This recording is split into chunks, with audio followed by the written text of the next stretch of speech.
এইবাৰ যিটো চৌধুৰী পৰিয়াল আৰু আজমল পৰিয়াল সদায় ইলেকশ্যন খেলি থাকে ধনী পৰিয়ালৰ আৰু দুখীয়া পৰিয়ালৰ যুদ্ধ। এইবাৰ দুখীয়া ৰাইজ সকলোৱে ক'ব লাগে আৰু দুখীয়া ল'ৰাক এম এল এ বনাব লাগে।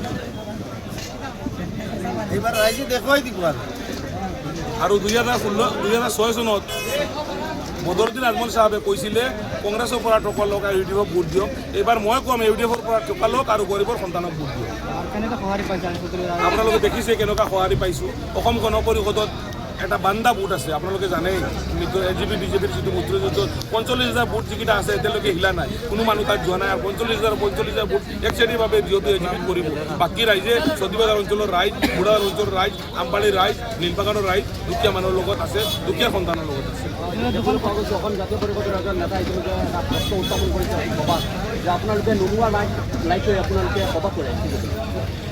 যিজন নেতাই আবেদন কৰিছে এই নেতাৰ কোনোবা এজন এই সমষ্টিত দুবাৰ বিধায়ক হৈছে এজিপি মিত্ৰজোঁটৰ।